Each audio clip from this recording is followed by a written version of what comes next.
এতদিন যা ছিল দ্বিপাক্ষিক আলোচনার টেবিলে তা এখন প্রবেশ করেছে আন্তর্জাতিক আইনের বিশাল পরিসরে। অভিন্ন নদীর পানির ন্যায্য হিস্সা আদায়ের লড়াইকে বাংলাদেশ এক নতুন উচ্চতায় নিয়ে গেছে। জাতিসংঘের ওয়াটার কনভেনশনে যোগ দেওয়ার ঢাকার এই সাহসিক কূটনৈতিক উদ্যোগ নয়াদিল্লিতে তৈরি করেছে তীব্র অস্বস্তি। এটি শুধু একটি সনদের স্বাক্ষর নয়, ভাটির দেশ হিসেবে নিজেদের অধিকার প্রতিষ্ঠায় বাংলাদেশের দৃঢ় অবস্থানের এক বলিষ্ঠ প্রকাশ।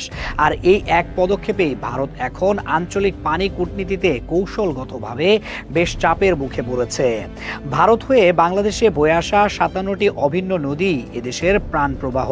এই নদীগুলোর স্বাভাবিক প্রবাহের উপরই নির্ভর করে বাংলাদেশের কৃষি, পরিবেশ এবং কোটি মানুষের জীবনযাত্রা। কিন্তু ভাটির দেশ হওয়ায় বাংলাদেশকে দীর্ঘকাল ধরেই উজানের প্রতিবেশী ভারতের একক সিদ্ধান্তের দিকে তাকিয়ে থাকতে হয়েছে। বিশেষ করে শুষ্ক মৌসুমে একতরফা পানি প্রত্যাহারের কারণে বাংলাদেশের উত্তরাঞ্চল সহ এক বিশাল এলাকা ক্রমশ মরুভূমিতে পরিণত হওয়ার